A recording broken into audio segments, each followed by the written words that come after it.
जय हिंद मेरे प्यारे साथियों। आप सभी का हैप्पी ट्यूटोरियल के ऑनलाइन क्लास में स्वागत है।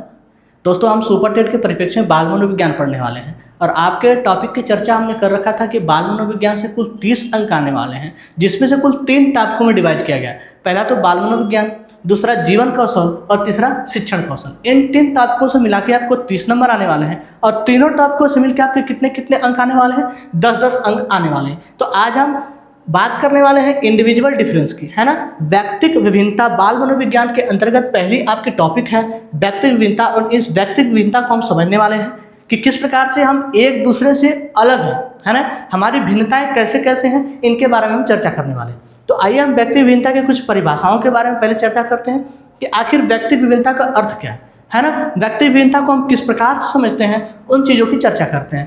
कह रहा है कि भले ही जुड़े हुए बच्चे क्यों ना हो, दुनिया में 2 लोग पूरी तरीके से समान नहीं होते। कुछ न कुछ शारीरिक मानसिक उनके अंदर अंतर जरूर पाया जाता है। मेरे कहने का तात्पर्य है कि भैया एक ही माँ के गर्भ से जन्मे जुड़े हुए 2 बच्चों में भी व्यक्तिक विभिन्नता देखी जाती है। वह हर एक तरीके से कुछ न कुछ उनमें भिन्नता पाई जाती है। एक दूसरे से वह भिन्न होते हैं, कई मायनों में भिन्न होते हैं, चाहे वह शारीरिक रूप से भिन्न हो, मानसिक रूप से भिन्न हो या फिर अपने संवेगों के रूप से भिन्न हो, है ना। लेकिन उनके अंदर भिन्नता पाई जाती है। कोई भी 2 व्यक्ति दुनिया में कोई भी हो, हालांकि हम अपने ही भारत की बात नहीं, दुनिया में किसी भी देशों की बात करें, कई पृथ्वी पे जो भी है, कोई भी व्यक्ति हो या फिर कोई भी आप जानवर ही कह लें या फिर मनुष्य ही कह लें, एक दूसरे से हर एक मायनों में उनके अंदर भिन्नता पाई जाती है ना। तो कहने का व्यक्ति भिन्नता कहने का तात्पर्य है कि दुनिया में कोई भी ऐसे व्यक्ति नहीं है जो समान हो, उनके अंदर भिन्नता पाई जाती है। ठीक है, समान नहीं है, हर एक तरीके से अलग है। चाहे वह कदकाठी में अलग हो, चाहे वह रंग रूप में अलग हो, चाहे वह बुद्धि में अलग हो, चाहे सोचने की क्षमता में अलग हो, चाहे उनकी रुचि अलग हो, है ना। लेकिन उनके अंतर व्यक्ति विभिन्नता क्या होती है? पाई जाती है। आइए कुछ महत्वपूर्ण परिभाषाओं के बारे में देखते हैं। व्यक्तिक विभिन्नता के बारे में स्किनर महोदय क्या कहते हैं, है ना। इनकी परिभाषा बहुत ही फेमस है। उन्होंने कहा कि व्यक्तिक विभिन्नता में संपूर्ण व्यक्तित्व का कोई भी ऐसा पहलू शामिल हो सकता है जिसका मापन संभव हो, है ना। कह रहा है कि कोई भी ऐसा पहलू शामिल हो सकता है जिसका मापन संभव हो, जिसको हम माप सकें। कहने का मतलब कि आप बुद्धि में अलग हो सकते हैं, कहने का मतलब आप स्किल में अलग हो सकते हैं, आप अपने संवेगों में अलग हो सकते हैं, आप अपने शरीर के बनावट में अलग हो सकते हैं, आप अपने कौशल में अलग हो सकते हैं, स्किल्स में, और या फिर आप अपने रुचियों में या फिर सीखने की शैली में। कह रहे हैं सर जी कैसे अलग समझें, कैसे इसका मापन किया जाए। तो मेरे कहने का भैया यह मतलब है कि आप हर एक पहलू में भिन्न हैं। आपके और हमारे सोचने की क्षमता, हमारी इंटेलिजेंसी, हमारी बुद्धि, हमारी तर्क शक्ति कहीं न कहीं एक दूसरे से भिन्न है और इसका मापन भी संभव है। हम आपकी यह बात बता सकते हैं कि हमारी जड़ बुद्धि वाली है, कि हम सामान्य व्यक्ति हैं या फिर विशिष्ट है ना।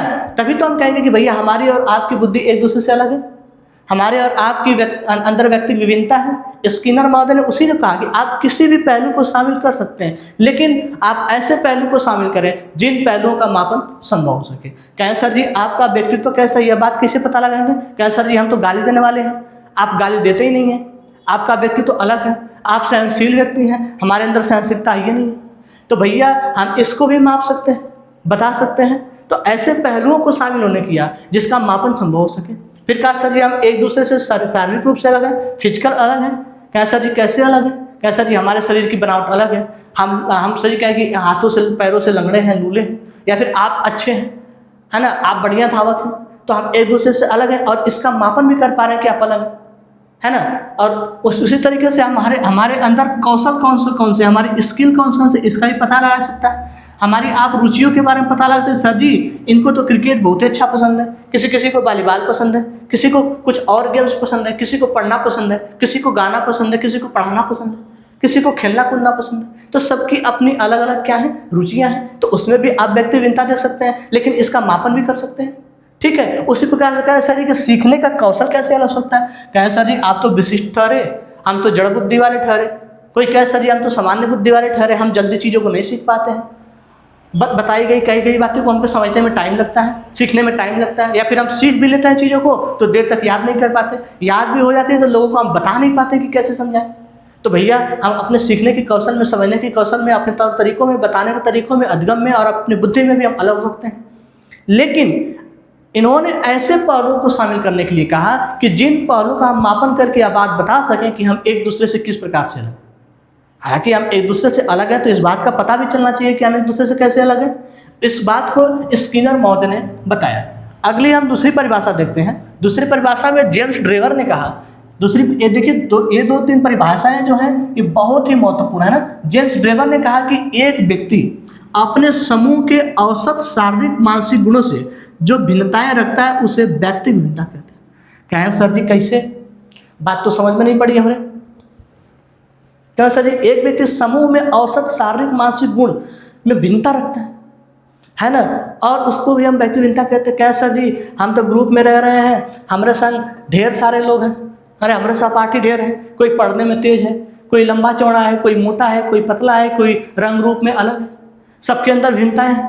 आप अपने ग्रुप में देख सकते हैं। क्या सर जी, हम अपने शारीरिक रूप से कैसे अलग हैं, हम मानसिक रूप से कैसे अलग हैं, हमारी विशिष्टता क्या है, हमारी बुद्धि में कैसे अलग है, हम व्यक्तित्व में कैसे अलग है, हमारी रुचि कैसी है, या फिर हम किस तरीके से अपने कौशल में अलग है ना। औसतन रूप में हमारा शारीरिक मानसिक गुण सबसे भिन्नता रखता है ना, उसी को हम कहते हैं भिन्नता। हम अपने समूह में किस प्रकार से अलग हैं। क्या सर जी, कोई किसी का अच्छे रंगों का कपड़ा पहनता है, कोई लंबा चौड़ा है, कोई मोटा है, कोई लंगड़ा है, कोई रूला है ना। तो आप औसतन अपने उन सभी चीज़ों में शारीरिक मानसिक गुण के होते हुए भी आपके अंदर भिन्नता देखी जाती है। ऐसी बात किसने कहा? जेम्स ड्रेवर ने कहा। चलिए अगली परिभाषा की चर्चा करते हैं। अगला परिभाषा में टायलर महोदय ने क्या कहा कि एक व्यक्ति से, क्या कहा, एक व्यक्ति से दूसरे व्यक्ति में अंतर इतना साफ है कि व्यक्तिक विभिन्नता सार्वभौमिक प्रतीत होती। कह सर जी, कैसे? बात तो समझ नहीं पड़ी, पल्ले नहीं पड़ी सर जी। कह रहे हैं सर जी कि एक व्यक्ति से दूसरे व्यक्ति में अंतर इतना साफ है कि व्यक्ति विभिन्नता सार्वभौमिक प्रतीत होती है। कह सर जी, हम एक दूसरे से बुद्धि में अलग, एक दूसरे से अपने संवेगों में अलग है, एक दूसरे से तर्क शक्ति में अलग है, एक दूसरे से चलने ढलने में, बोलने में, सोचने समझने तौर तरीकों में भी अलग है। कह सर जी, कैसे पता चले? जब ट्रायलर महोदय ने कहा कि यह सार्वभौमिक प्रतीत होता है। कहने का तात्पर्य कि हम एक दूसरे से किस प्रकार से अलग हैं, ये चीज़ें आपको आसानी से दिख पाती हैं। कैसे? हमको समझने की शक्ति हमारी तेज है, ये बात देखने में पता चल जाता है ना। आप हमसे मोटे टकरे हैं, देखने में पता चल जाएगा। इनके भी कहने का मतलब है कि आप किस प्रकार से एक दूसरे से अलग हैं, इनकी सार्वभौमिकता प्रतीत होती है ना। आप मानसिक रूप से किससे अलग हैं, आपको देख के आपके IQ टेस्ट करके पता लगा सकता है। आपकी रुचि कैसी है, आप गाना सुनते हैं, पढ़ते हैं, डांसिंग करते हैं, या फिर कुछ गेम खेलते हैं, है ना। तो आपको रुचि जो होगी, आपकी रुचि इसके हिसाब से यह पता लगाया जाएगा कि आपकी सार्वभौमिकता कैसी झलक रही है, ठीक है, या आपकी बौद्धिक क्षमता कैसी है ना। आपको लैपटॉप चलाना पसंद है, मोबाइल चलाना पसंद है, आपको क्या खेलना पसंद है, किसी भी प्रकार से आप अलग होंगे तो उसका हम पता लगा सकते हैं। तो टायलर महोदय ने यही बात तो कही कि व्यक्ति विभिन्नता सार्वभौमिक प्रतीत होती है कि हम एक दूसरे से किस प्रकार से अलग हैं, ठीक है। आइए इनके परिभाषाओं को आप नोट कर सकते हैं, स्क्रीनशॉट ले लें। ये तीनों परिभाषाएं आप व्यक्ति विभिन्नता के चैप्टर से बहुत ही महत्वपूर्ण है, और आपके सवाल में, आपके परीक्षाओं में परिभाषाएं भर भर के पूछी जाती हैं कि किसने क्या कहा, है ना। तो परिभाषाएं आपको याद रखना जरूरी है। मैं आपको एक बार और याद दिला दूं कि स्किनर महोदय ने कहा कि व्यक्ति विभिन्नता में संपूर्ण व्यक्तित्व का कोई भी ऐसा पहलू शामिल हो सकता है जिसका मापन कर सकते हैं। मैंने आपको डिटेल्स में भी बताया है ना कि आप कैसे अलग हैं, इसको माप सकते हैं। उसी तरीके से जेम्स ड्रेवर ने कहा कि एक व्यक्ति अपने समूह में औसतन शारीरिक मानसिक गुणों की भिन्नता रखता है, उसे व्यक्ति भिन्नता कहते हैं।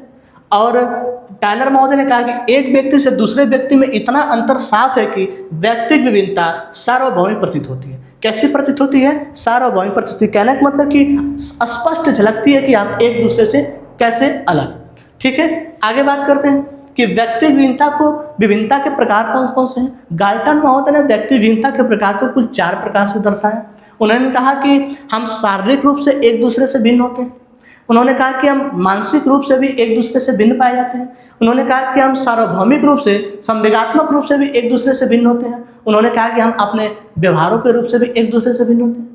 तो व्यक्ति विभिन्नता के प्रकार को गाल्टन महोदय ने कुछ 4 प्रकार से समझाया। आइए इसकी डिटेल्स देखते हैं। उन्होंने कहा कि पहला, हम शारीरिक रूप से कैसे भिन्न होते हैं, है ना। शारीरिक रूप से भिन्न कहने का मतलब कि हम एक दूसरे से लंबाई में भिन्न हैं, एक दूसरे से मोटाई में भिन्न। कोई मोटा तगड़ा है, कोई दुबला पतला है, कोई हम रंगों में भी भिन्नता देखे देते हैं। कोई सुंदर दिखता है, कोई बिढ़प दिखता है, कोई सांवला है तो कोई गोरा है ना। कोई कोई किसी किसी की पर्सनालिटी बहुत ही अच्छी है, किसी किसी की पर्सनालिटी चलने ढलने बोलने का तरीका अलग है। तो इस प्रकार से हम शारीरिक रूप से भिन्नता देख सकते हैं। जैसे हमारी ऊंचाई अलग हो सकती है, हमारा भार अलग हो सकता है, हमारा रंग रूप, हमारा स्वास्थ्य अलग हो सकता है। इस प्रकार से उन्होंने बताया कि शारीरिक रूप से भी हम एक दूसरे से भिन्नता देख सकते हैं। उसी प्रकार से उन्होंने बताया कि मानसिक रूप से हम एक दूसरे से कैसे भिन्न। कहे भैया कैसे भिन्न है? कहे सर जी हमारी बुद्धि तो जड़ बुद्धि वाली है, हम चीज़ों को अच्छे तरीके से जल्दी सीख नहीं पाते, समझ नहीं पाते हैं, चीज़ों को देर तक याद नहीं रख सकते। हम चीज़ों अभी पढ़ा, घंटे भर में हमें याद रहा, फिर हम भूल जाते हैं। तो एक दूसरे से हम मानसिक रूप से किस प्रकार से भिन्न होते हैं, हमारी भिन्नता कैसी देखी जाती है? कहें सर जी आपकी सोचने समझने की क्षमता विशिष्ट है, तीव्रतम है, किसी किसी की सामान्य बुद्धि वाली है, किसी किसी की इतनी जड़ बुद्धि वाली है कि आप उसको कितना भी ना समझा दें, घोर के पिला क्यों ना दें, सीखने के लायक नहीं होता। तो हम इस प्रकार से बुद्धि में भी अलग है। कहें सर जी हम एक दूसरे से किस में अलग है? रुचि में भी अलग है। सर जी रुचि में कैसे अलग है? भैया हमको क्रिकेट खेलना बहुत ही पसंद है, किसी किसी को वॉलीबॉल खेलना पसंद है, किसी किसी को बैडमिंटन खेलना पसंद है। अब कोई कोई ऐसे व्यक्ति होते हैं जिन्हें ट्रेवलिंग करना बहुत अच्छा लगता है ना। किसी किसी को आप देखेंगे, किसी को सिंगिंग करना, किसी को डांसिंग करना, है ना। सबकी अपनी अलग अलग रुचियाँ होती हैं। किसी को किताबें पढ़ना पसंद है, सब एक दूसरे से अलग है। कहने का मतलब कि उनको किसी को खाना पसंद है, किसी को टेस्टी खाना पसंद है, किसी को बाजार का खाना पसंद है, किसी को शुद्ध घर का खाना खाना पसंद है। तो मेरे कहने का मतलब कि सबकी रुचियाँ अपनी अपनी अलग होती हैं। अपनी अपनी रुचियों के हिसाब से लोग क्या है, एक दूसरे से भिन्नता रखते हैं। ठीक है। उसी प्रकार कह रहे थे कि आप स्मृति, आप शक्ति से, अपनी मानसिकता से, अपनी मेंटलिटी से कैसे अलग है? क्या सर जी हमने अभी पढ़ा और हम पढ़े, जो कल पढ़े थे उनको आज भी याद है। सर हम आपको बता भी सकते हैं, सुना भी सकते हैं, समझा भी सकते हैं। तो हम एक दूसरे से, हमारी स्मृति सही तेज है, हम उसको बता सकते हैं, समझ सकते हैं। तो इस आप कोई व्यक्ति ऐसा होता है, भैया आज ही पढ़े, घंटे भर में क्या तुरंत खड़ा करा क्लास में पूछे क्या सर जी हमको याद नहीं है, भूल गए, क्या पता है। ऐसा आपने अपने कक्षाओं में देखा होगा कि अभी सर पढ़ाते पढ़ाते किसी को खड़ा करके पूछ दें कि भैया चलो मैंने क्या बताया, तो बता नहीं पाते। तो मेरे कहने का मतलब कि उनकी स्मृति शक्ति थोड़ी कमजोर हो सकती है। और कोई ऐसा व्यक्ति होता है कि वो कल की बातों को आज की कक्षा में बताते कि सर उस कल आपने ये बात चर्चा की थी, उसकी स्मृति तेज है। तो हम अपनी मानसिकता में, मानसिक भिन्नता में हम स्मृति के रूप में भी अलग देखे जा सकते हैं, है ना। आप कहें सर जी हम संवेगों में अपनी भिन्नता कैसे दर्शाते हैं? हम गाल्टर महोदय ने कैसे बताया कि हम संवेगों से अलग है? कहें सर जी हमारे संवेगों की तीव्रता है। आपको मैकडूगल महोदय ने 14 प्रकार का संवेग बताया था, आपने यूपी टेट में पढ़ा था, है ना। 14 को संवेग कैसे थे, है ना। डर, भय, क्रोध, प्यार, घृणा, ये सब सारे मिला के सब थे।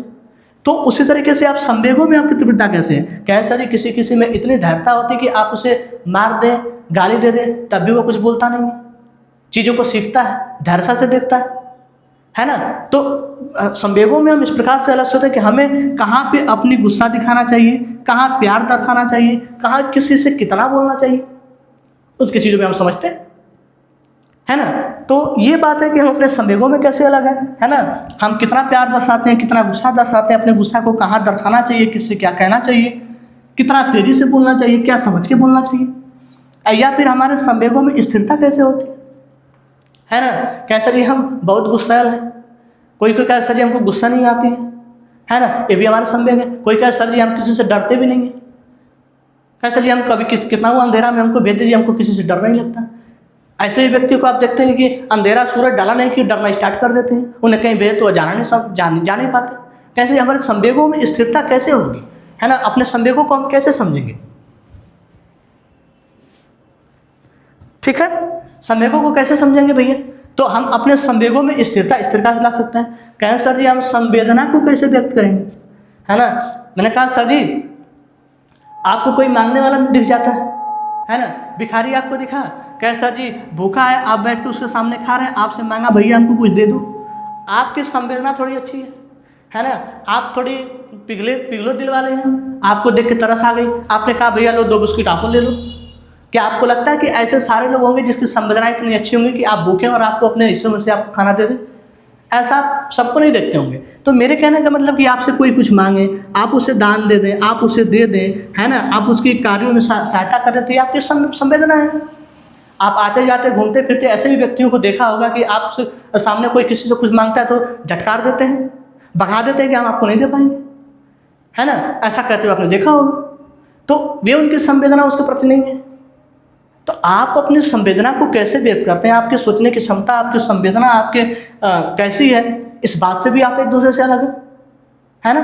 फिर कह रहे सर जी कि हम एक दूसरे से व्यक्तिगत रूप से कैसे अलग है ना, व्यक्तिगत विभिन्नता कैसे अलग है। कह रहा सर जी हम व्यक्तित्व के प्रकार से अलग है।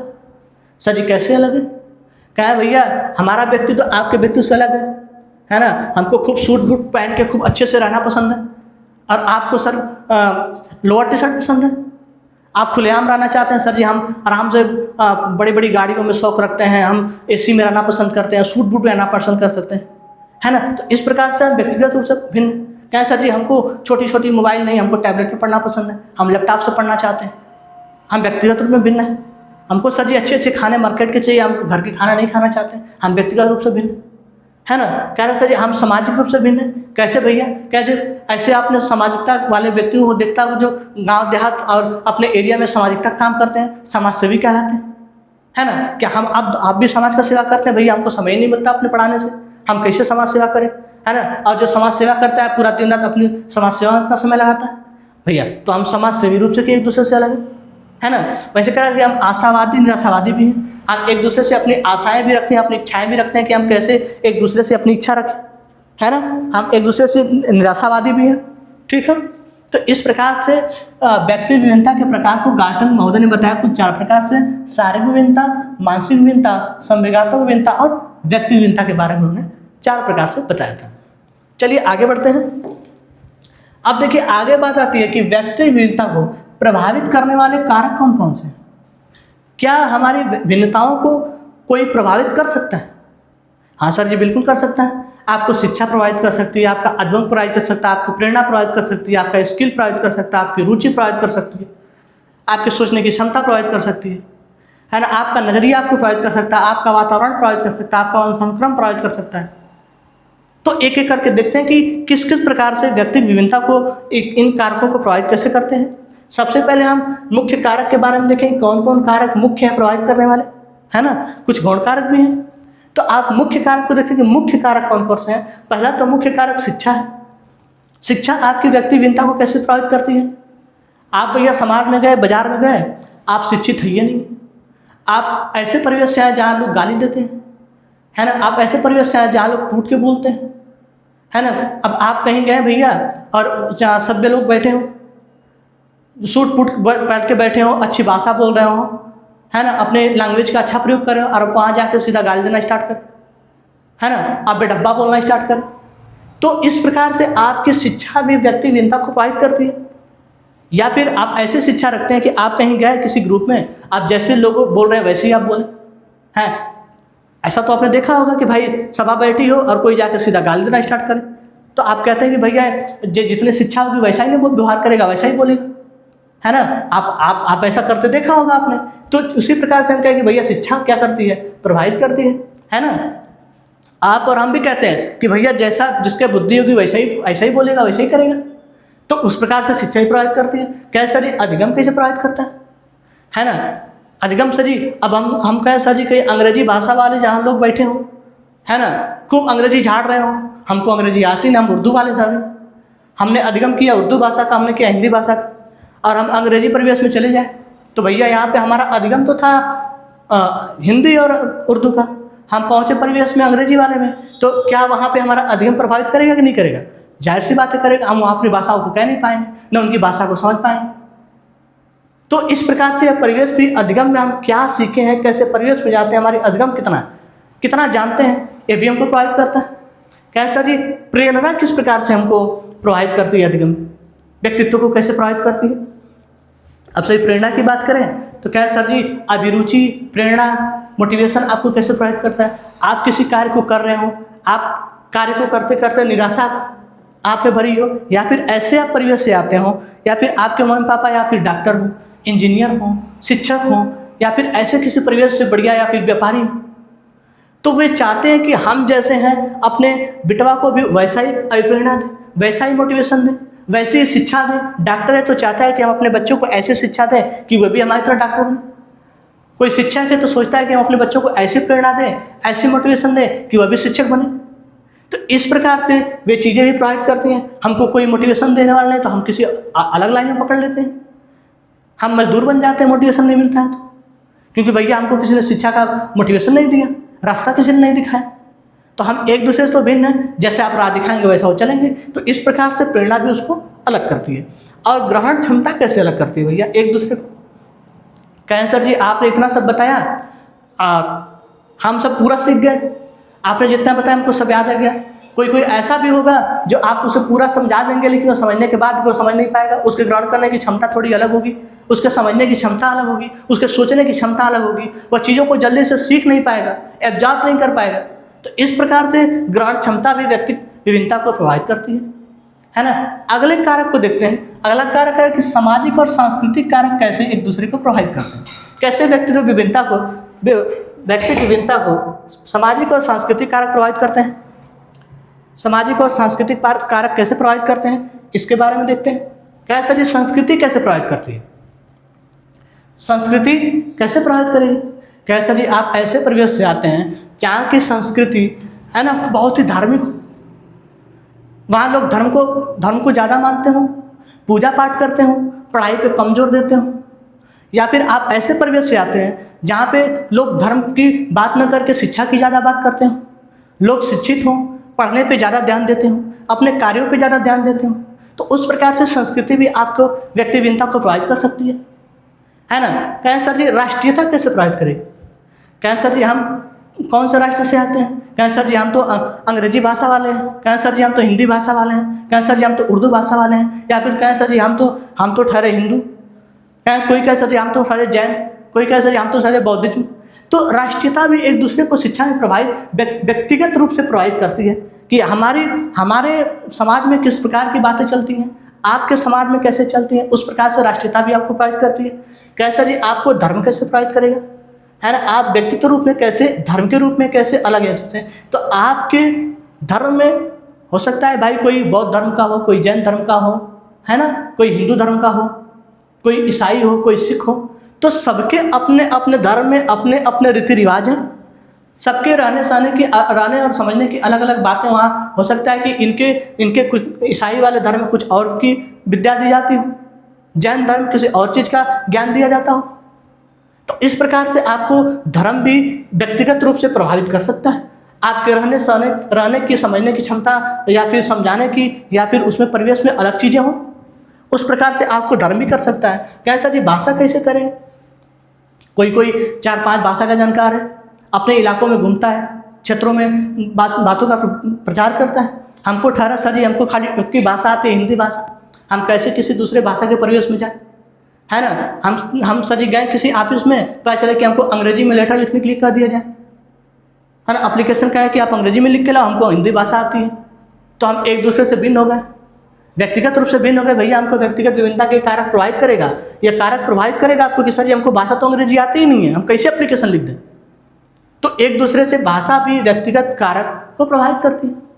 अगला कारक है सर जी कि जैविक और शारीरिक कारक किस प्रकार से प्रभावित करते हैं आपको लिंग कैसे प्रभावित करता है, आपकी आयु कैसे प्रभावित करती है, वंशानुक्रम कैसे प्रभावित करता है, या फिर शारीरिक संरचना कैसे प्रभावित करती है। भैया लिंग कैसे प्रभावित करेगा? कहते हैं सर जी कि आपको व्यक्तिगत रूप से लिंग प्रभावित करता है। आपने समावेशी शिक्षा की बात की होगी कि भैया शिक्षा एनसीएफ कहता है कि समावेशी शिक्षा होनी चाहिए, सबको साथ साथ पढ़ाना चाहिए, है ना, भेदभाव नहीं करना चाहिए। लेकिन फिर भी आप जमीनी स्तर पे जब देखते हैं तो भेदभाव होता है। कहते हैं भैया महिला है खाना वो पकाएगी, पुरुष है भैया घर का काम वो करेगा, है ना, गाड़ी पुरुष चलाएंगे महिला नहीं चलाएंगे, हालांकि होनी चाहिए समानता, है ना। तो इस प्रकार से लिंग भी आपको व्यक्तिगत रूप से प्रभावित करता है।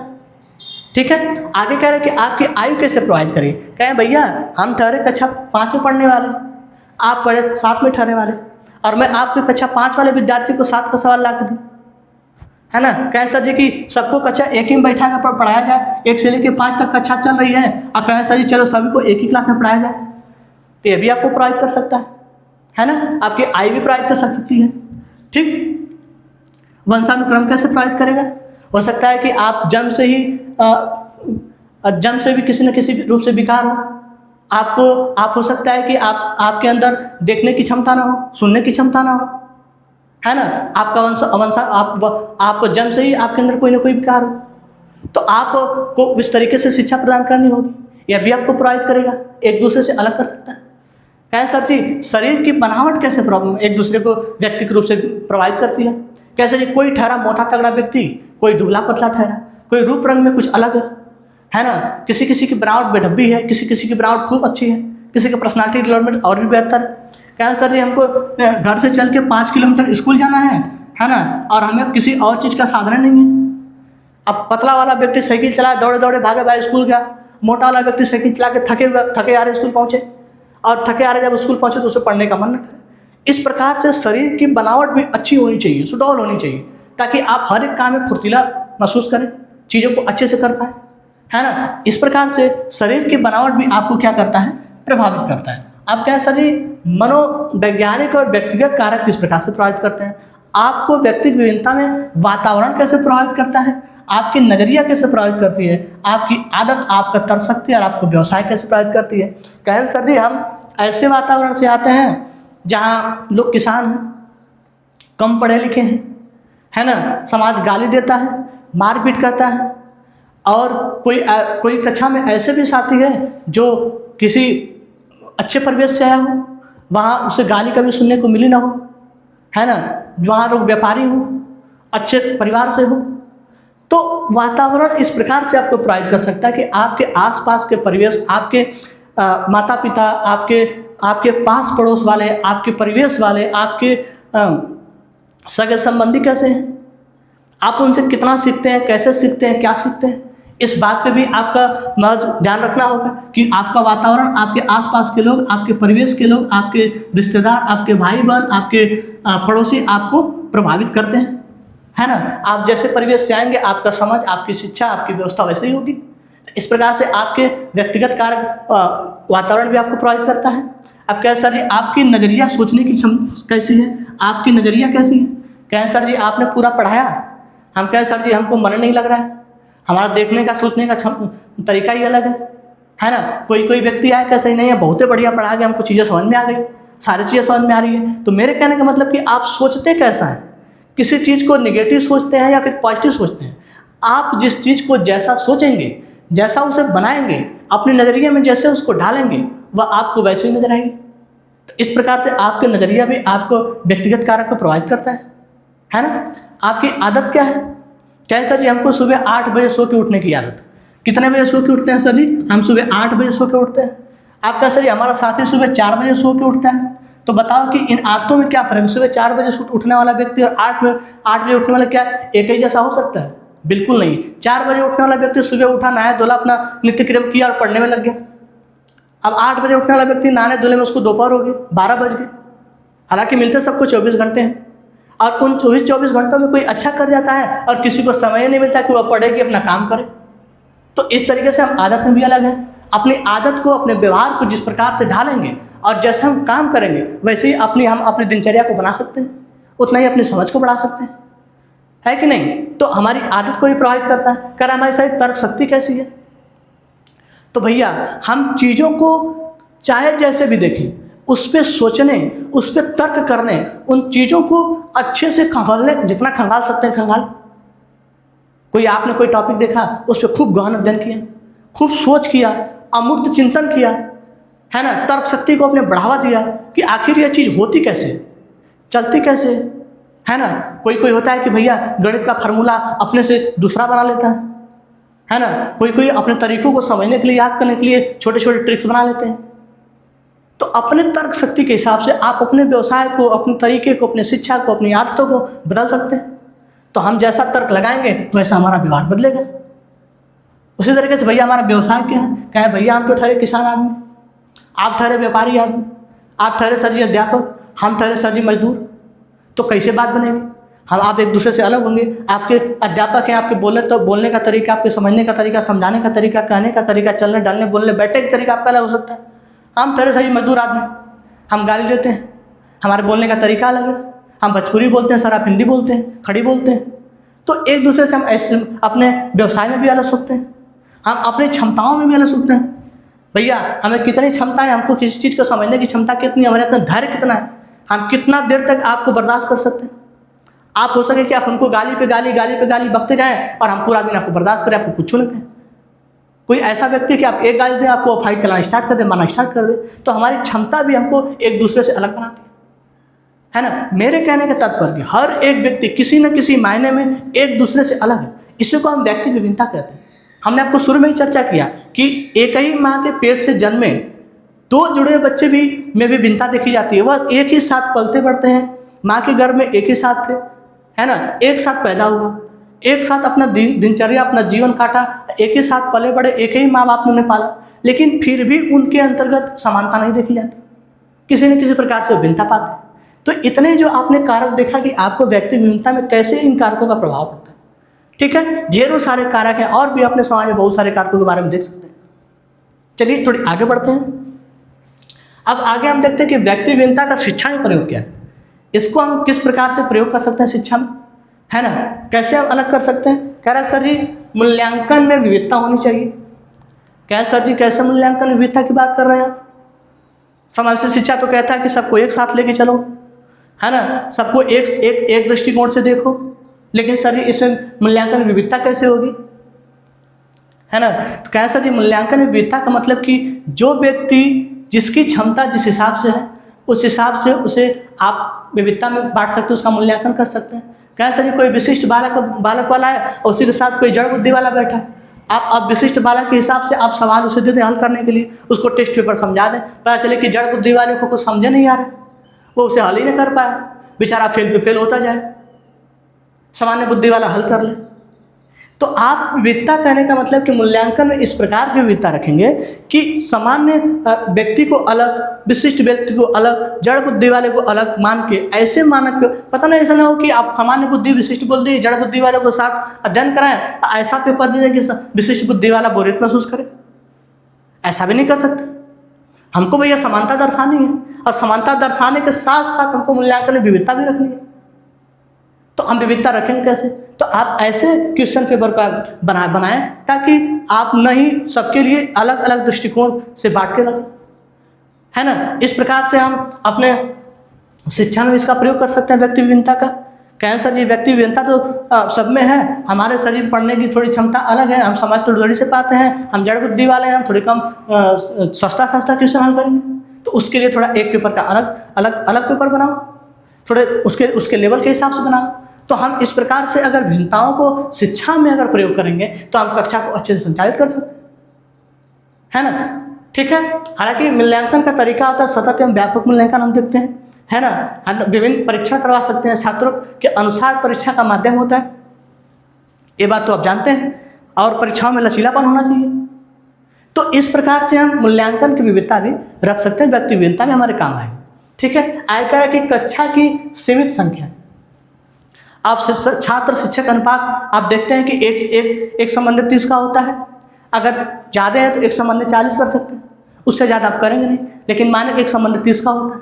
आप कहें सर जी बच्चे बैठे 60 गो उसमें अध्यापक 1 का पढ़ाए, सर जी कैसे संभव है, पीछे तक आवाज़ें ना जाए, बच्चों को टीचर अच्छे से ध्यान दे ही ना पाए, बता ही ना पाए। तो इस प्रकार से आप भिन्नता यह देखेंगे कक्षा की सीमित संख्या होनी चाहिए, है ना। कैसी होनी चाहिए? छात्र शिक्षक अनुपात के हिसाब से आपको पढ़ाना चाहिए। इस प्रकार से आप सीमित संख्या रखें कि आप एक एक बच्चों पर ध्यान दे पाएँ। छात्र शिक्षक का अनुपात अच्छा होना चाहिए, न ज़्यादा हो न कम हो। अगर मानक के रूप में तो और अच्छी बात है, आप एक एक बच्चों पर अच्छे से ध्यान दे पाएंगे। इस तरीके से शिक्षा में भी भिन्नताएं देखी जा सकती हैं और वह आपको प्रभावित नहीं अच्छा बनाती हैं। ठीक है, आगे क्या कह रहा है कि मानसिक विभाजन किस प्रकार से होना चाहिए। मानसिक विभाजन में कैसे आपको ये आपको प्रयोग करता है। कह रहा है सर कोई उच्च स्तर वाला थमला, कोई मध्यम स्तर वाला है, कोई निम्न स्तर वाला है, उनकी योग्यता उनके योग्यता के आधार पर भी आपको उनकी शिक्षा देनी चाहिए, है ना। पता चले कि आपने गृह कार्य दिया और बच्चा घर गया, उसकी योग्यता थोड़ी कम बुद्धि वाली है, कैसे आप कठिन सवालों को हल करें, है ना। इस प्रकार से आप बांट के उन्हें शिक्षा दें ताकि आप शिक्षा में व्यक्ति विभिन्नता का प्रयोग करके उन्हें आप बेहतर ढंग से सही समझा सकें, है ना। आगे क्या है कि शिक्षण की विधियों में भिन्नता होनी चाहिए, बहुआयामी शिक्षण होना चाहिए, खेल विधि के हिसाब से शिक्षण कराएं, कहानी विधि का प्रयोग करें, प्रौद्योगिकी का प्रयोग करें, प्रौद्योगिकी का प्रयोग करें, है ना। कहने का मतलब कि आप भैया कोई ऐसा बच्चा है जो पैरों से विकलांग है, आप उससे कहें कि हम उसे खेल विधि से सिखाएंगे, भैया कैसे सीखेगा। तो यहाँ पे हमको व्यक्तिगत विभिन्नता का प्रयोग करना पड़ेगा। कहें सर जी आपके लिए हम कहानी सुना के पढ़ाएंगे, जो विकलांग बच्चे हैं जो खेल नहीं सकते उसको कहानी विधि से पढ़ाएंगे, है ना। जो खेल सकते हैं उसको खेल विधि से पढ़ाएंगे। कहने का मतलब कि आप बहुआयामी शिक्षा विधियों का प्रयोग करेंगे ताकि हम उनका प्रयोग करके व्यक्तिगत विभिन्नता होने के बावजूद भी आप उनका शिक्षा में प्रयोग कर सकें। ऐसा तो संभव नहीं कि भैया विकलांग लड़का और उस ठीक ठाक लड़का खेल विधि से दोनों शिक्षा सीख सकते हैं, नहीं कर सकते भैया। तब यहाँ पे हम दोनों को अलग अलग बांटेंगे और इस हिसाब से शिक्षा देंगे। फिर क्या है सर जी कि पाठ्यक्रम में विविधता होनी चाहिए। क्या होना चाहिए? पाठ्यक्रम में विविधता। ठीक है, आपको गणित में रुचि है, आपको गणित पढ़ाएंगे। आपको कला में रुचि है, कला पढ़ाएंगे। आपको संगीत में रुचि है, संगीत पढ़ाएंगे। आप कंप्यूटर जाना चाहते हैं, कंप्यूटर पढ़ाएंगे। आपको विज्ञान पढ़ाना है, विज्ञान पढ़ाएंगे। कहने का मतलब कि पाठ्यक्रम में विविधता। आपने अपने विद्यालय में देखा हो कि आपको कला वर्ग, विज्ञान वर्ग, शिक्षा वर्ग, म्यूजिक वर्ग में आपको अध्ययन करने की सुविधा होती है। ऐसा इसलिए होता है भैया कि आपको जिस चीज़ में रुचि है उस हिसाब से आप शिक्षा ग्रहण करें, और वैसी ग्रहण शिक्षा होनी भी चाहिए, क्योंकि भैया हम एक दूसरे से हर मायने में अलग है। हमें म्यूजिक पढ़ने का शौक है, हम म्यूजिक पढ़ेंगे। हमें टीचर बनने का शौक है, हम सुपर ट्री क्लास ध्यान देखेंगे। तो इस प्रकार से पाठ्यक्रम में विविधता होनी चाहिए। आप कह रहे हैं कि बहुउद्देशीय विद्यालय होना चाहिए, है ना। अलग अलग फैकल्टी वाला विद्यालय होना चाहिए, जैसे कि साइंस की फैकल्टी हो, आर्ट की फैकल्टी हो, है ना। हर एक फैकल्टी विभिन्न विषयों के कौशल वहाँ प्रदान किए जाते हो, विभिन्न विषयों के अध्ययन करवाए जाते हो, अलग अलग तरीके के आपको शिक्षण कौशल दिए जाते हो, स्किल सिखाए जाते हो। ऐसे विद्यालयों का भी विकास होना चाहिए।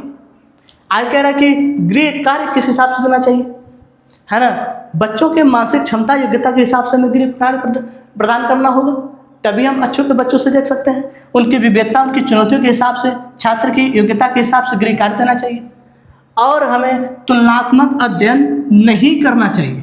क्या करना चाहिए? तुलनात्मक अध्ययन तो बिल्कुल नहीं करना चाहिए। एक निगेटिव पॉइंट है, तुलनात्मक अध्ययन तो हमें करना ही नहीं चाहिए कि आप ज़्यादा जानते हैं, आप अच्छा जानते हैं, आप कम जानते हैं। एक दूसरे से बच्चों में तुलना करनी नहीं चाहिए, भले एक दूसरे से वह भिन्न हो, लेकिन आप तुलनात्मक अध्ययन कतई नहीं करें। ठीक है, तो ये थी हमारी व्यक्तिगत विभिन्नता के बारे में डिस्कशन हमने किया। आपने परिभाषा देखी, है ना। व्यक्ति विभिन्नता को प्रभावित करने वाले कारक कौन कौन से उसके बारे में देखा, व्यक्ति विभिन्नता के प्रकार के बारे में देखा, और व्यक्ति विभिन्नता का शिक्षा में किस प्रकार से प्रयोग करना है उसके बारे में देखा। तो ये हमारी आज की पूरी क्लास थी व्यक्ति विभिन्नता की। तो आज के लिए इतना ही। अगले दिन जब हम आएंगे तो अगले टॉपिक की चर्चा करेंगे।